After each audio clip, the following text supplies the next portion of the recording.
Mr. Chairman, if you would allow me, I would like my brothers and sisters to loosen their limbs if they stand up and take a deep breath before sitting down again. All of you, please.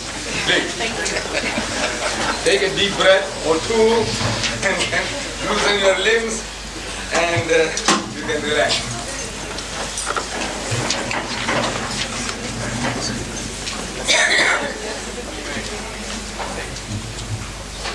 The previous two lectures, Chairman, ladies and gentlemen, the previous two speakers, have been dealing with this theme of the East and the West getting together, meeting. The East meets the West. It's a kind of a symposium we have been having. And in that symposium, the subject of law seems to be very technical and very dry. And to build bridges between the East and the West, as now, most probably in the minds of the organizers, they have taken me as a man from the East. And they are right in that I have really come from the East. I am a man who was born in India some 60 years ago. So I am really a man of the East. But since the theme that has been selected for me is religious, about Islam, now I take exception to Islam being described as a religion of the East. If we take Islam to be an Eastern religion, then Judaism and Christianity are equally Eastern. Because Islam, Judaism and Christianity, all these three originate in the same geographical area in the Middle East. Though I personally come from India, and my forefathers were Muslims, born Muslims, originally in the very dim past Hindus. But now to share this East and West, for the moment if I agree that Islam is from the East and the Western religions would be then Judaism and Christianity, for the purpose of this discussion this evening, I will accept that. So what is the relationship between these three? Judaism, Christianity and Islam. In reality, from the Muslim point of view, these three are not three religions. From the Muslim point of view, it's the one and the same religion on different levels. And in the fundamentals of the teachings of Moses, Jesus and Muhammad, there is not an iota of difference. Sounds surprising, doesn't it?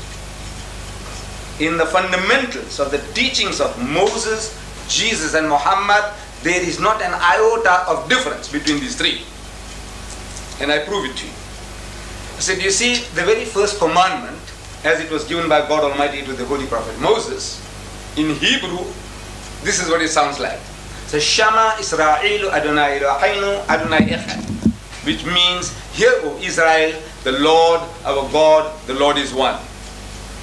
Some 1,300 years after Moses, a learned man of the Jews, described as a scribe, he poses the question to Jesus in the Gospel of St. Mark, chapter 12, verse 29. He said, Master, in the Hebrew language, Rabbi, what commandment is the first of all? And Jesus answers and says unto him in the Hebrew language, Shama Israelu Adonai Eloheinu Adonai Echad. Hear, O Israel, the Lord, our God, the Lord is one. He repeated word for word what was given by Moses some 1,300 years before. Not an iota of difference in the fundamental as given by Moses and Jesus. Coming to Muhammad, some 600 years later, after Jesus Christ, a Christian deputation approaches Muhammad in Medina, and they have a discussion, a dialogue for 3 days and 3 nights. During the course of this dialogue, the spokesman for the Christian poses the question. He said, "Oh Muhammad, all right, tell us now, what is your concept of God?" And Muhammad, as the Muslims believe, was made to say, on the authority of God, in the Arabic language, he said, "Qul huwallahu ahad." Say, He is God, the one and only. Muhammad said, Ahad. Jesus said, Echad. Moses said, Echad. I'm asking what is the difference? Actually, it is the same word meaning the same thing.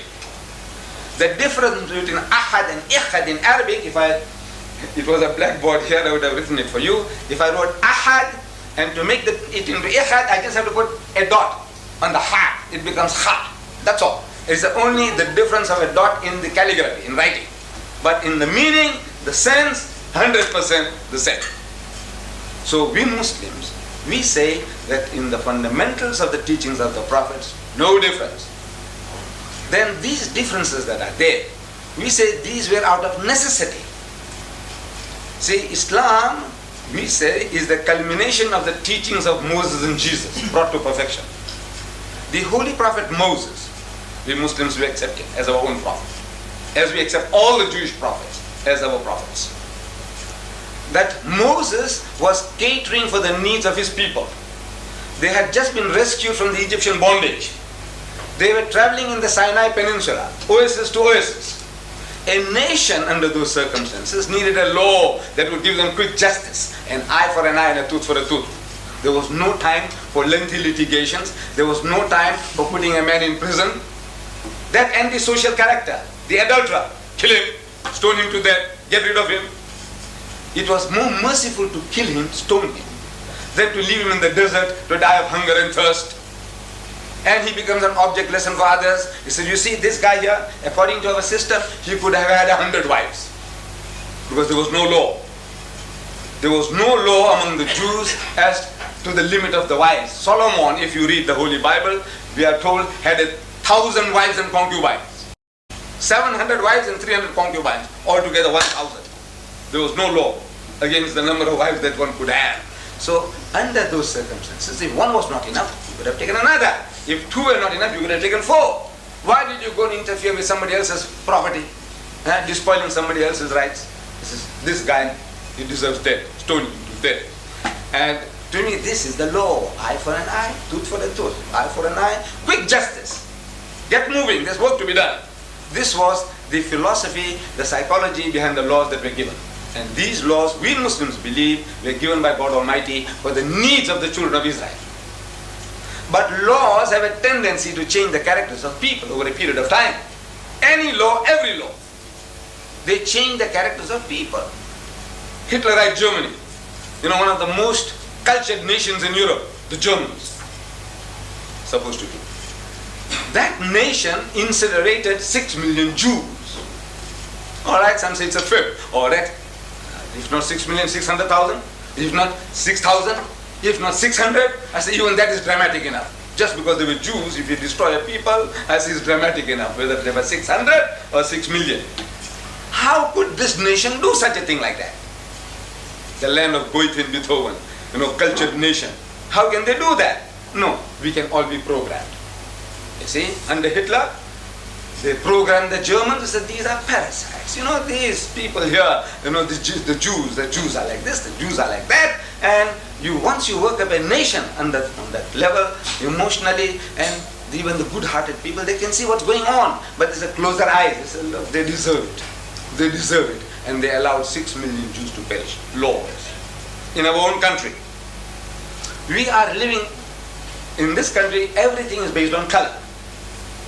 And because everything is based on color, we become color conscious. To such an extent that from my own experience I can tell you that since I'm a talker, I talk religion, I love to talk. And I have been inviting people, the whites, Jews, Christians, of course the blacks as well, Indians, Africans, coloreds. But I'm talking generally about the whites now. I have had hundreds of whites coming to my home. No, I invite them. They enjoy my dinner, they enjoy my food, my curry and rice, my spices. They enjoy it, and they enjoy my talk. Because everything that I'm speaking is from an angle which the man hasn't seen before. So he enjoys my talk, and he enjoys my food. But no white man has ever invited me to his home for a cup of tea, yet. And I asked them, they meet me subsequently in the street. Mr. and Mrs. Daniels, Liquor Products, I don't know if they still exist in Mobile, Liquor Products. He was at my home. Mr. and Mrs. Beer Brothers, the furniture people, they were at my home. Mr. and Mrs. Deedat. Jews, they have it at my home, I don't. But I said, nobody ever invites me to his house for a cup of tea. When I meet them in the street, they meet me and say, now how's the missus? I said, she's very good, she's very well. He said, convey my regards to her. Which I do. But nobody says, what about coming home for a cup of tea? So I asked them. I know it's a big joke, you see. I asked them, I says, you people, don't you know how to reciprocate? Don't you reciprocate among your own people? Of course you do. Then how is it that you don't reciprocate with me? I said, I tell you why. You see, at the back of your mind, at the back of your subconsciously, you are thinking in terms of color. That if this guy comes along to my elite home in Durban North, or somewhere in Westville, with this funny headgear and this beard, looking for number 10 Downing Street of yours. And I see people are watering the garden and somebody is doing something else, and I come along and see the number. I come and knock at the door, and Mrs. Smith, she opens the door, smiling face. Oh, Mr. Deedat, come in. So I go inside there, 5 minutes goes, half an hour goes, and the tongues begin to wag. He said, what's this woman, Mrs. Smith, doing? I said, that coolie has gone inside so long. What's happening? Is she running a shebeen or what? And subconscious. And if I was there, and if his brother-in-law comes along, Mr. Smith's brother-in-law comes along, he'll have to apologize for my presence. You know what he's going to do? He said, this is Mr. Deedat. We went to his house, and his family, they treated so wonderfully. We had such a lovely meal. All that you have to go out of your way to explain my presence there. If it was another Mr. Brown, he said, this is Mr. Brown. He said, hello. But Mr. Deedat, you have to explain, how does it happen that this coolie happens to be here? So you have to explain. So this is at the back of the mind, subconsciously. This fear is there. So now nobody invites me for tea. I know somebody might laugh. I hope you don't, because I want to still keep on saying nobody has. So we say now that is laws. Laws change the characters of people. So by the time Jesus comes on the scene, the Jews had a law, eye for an eye, tooth for a tooth. So the Jews forgot forgiveness. See, I was trying to chase the birds. Suppose I was there then, in the time of Jesus. I was trying to chase the birds with the old-fashioned sling, the one that David used, with a stone. And that stone damaged your eye. So you go to the judge, he said, look, this guy here damaged my eye, damaged his. I said, look, it was an accident. My brother, I didn't mean it. I was trying to chase the birds from the field. I said, look, forgive me. He said, no, the law says an eye for an eye and a tooth for a tooth. I said, look, I'll compensate you. I'll give you a heifer. I'll give you a goat. Forgive me. He says, no, the law says an eye for an eye and a tooth for a tooth. See, he's going for the letter of the law, he's forgotten the spirit.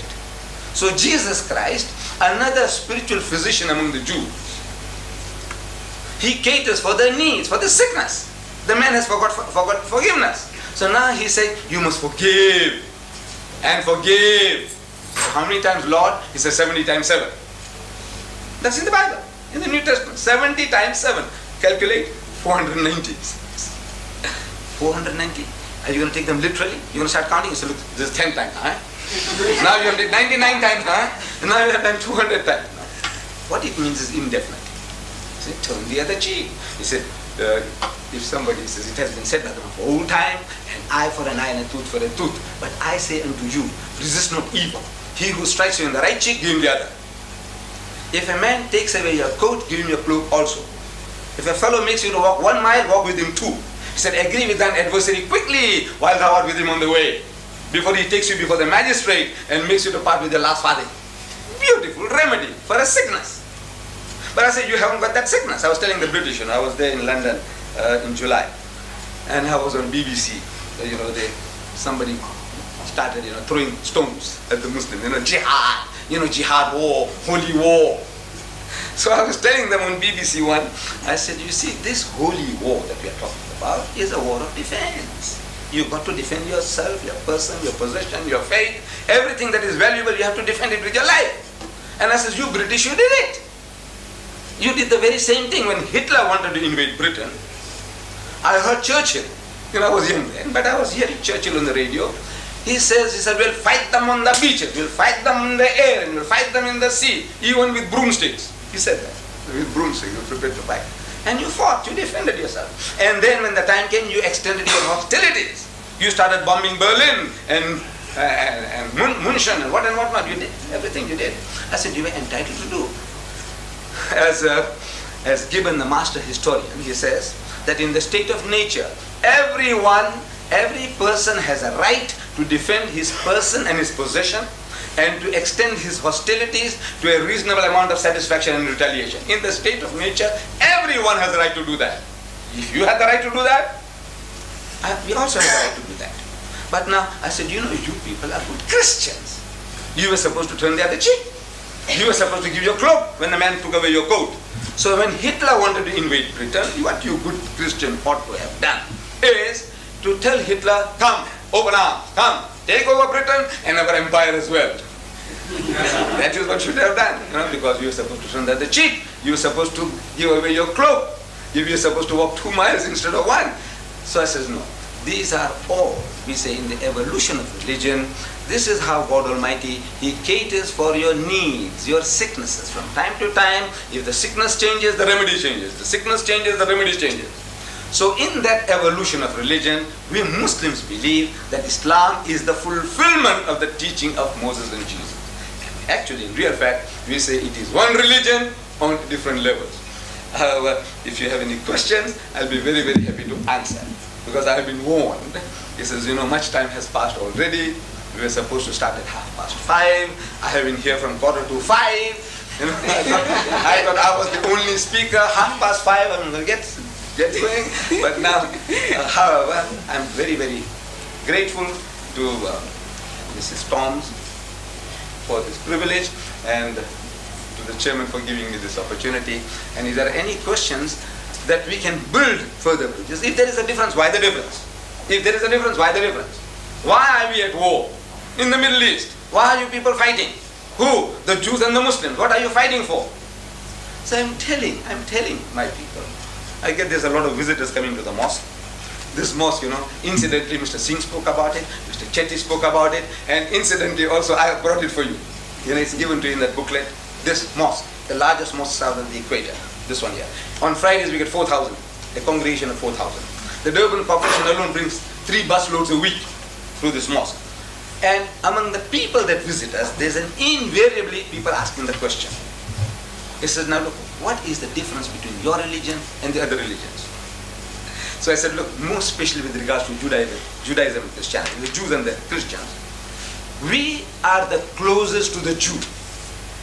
In our concept of the divinity, we are 100% with the Jew. The Jew says that God Almighty is absolutely unique. He has no partners, He has no sons. God is not seen at any time. No man can see God and live. And we give our hand of acceptance to the Jew that we believe as you believe. The Jew says no eating of the flesh of swine. We say we won't eat it. He says no eating of blood. We say we won't touch it. He says circumcision. We say we all circumcised. What more do you want? we believe in all the Jewish prophets as our prophets and all the heroes as our heroes. I'm not talking about the modern ones. With them we are at war. I'm talking about the prophets and heroes in the Bible. We accept them all. So we are at war. What are we fighting about? I said we are both fighting for a piece of land. My brothers, the Arabs, they say Palestine belongs to them, and my cousin, the Jews, they say Palestine belongs to them. They are both fighting for a piece of land. It is not a racial war, it is not a religious war. The Arab doesn't say kill the Jew because he's a Jew. Jew doesn't say kill the Arab because he's a Muslim. No. He says, now this is my land, says the Arab, you stole it, I want it back. The Jew says, no, I inherited it 4,000 years ago, and that's a battle. It's a political battle. There's nothing to do with the religion. With the Christian, we also claim a unique relationship. Islam is the only non-Christian faith which makes it an article of faith for its followers to believe in Jesus. No Muslim is a Muslim if he does not believe in Jesus. We believe that Jesus was one of the mightiest messengers of God. We believe that He was the Messiah. We believe that He was born miraculously without any male intervention. We believe that He gave life to the dead by God's permission, and He healed those born blind and the lepers by God's permission. We are going together. The only parting of the way is, we say He's not God Almighty in human form, He's not God incarnate, and He's not the begotten Son of God. Metaphorically, we are all the children of God, and He would be nearer to being the Son of God than any one of us, because He'll be more faithful to God than any of us can ever be. From that point of view, Jesus Christ is preeminently the Son of God. But our difference is when you say that he is the begotten son, begotten, not made, so we take exception to that. That is so if there are any questions at any time now or in the future, if you like to visit the mosque, I think the telephone number is there. You make an appointment and come, and it will also be my privilege if you come with your wife, as I take you to the mosque, show you what goes on, and take you all for lunch as well. On the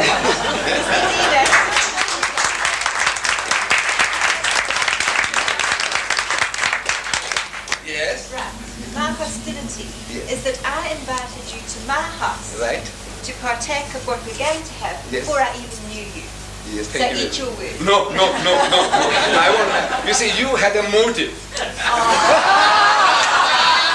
What a wonderful person. What a wonderful person. I give it. Thank you. Mr. Deedat, thank you for a most enchanting talk on, not only on the religion of Islam, but on humanity, mankind, and it was most interesting, and I'm sure every one of us had loved you.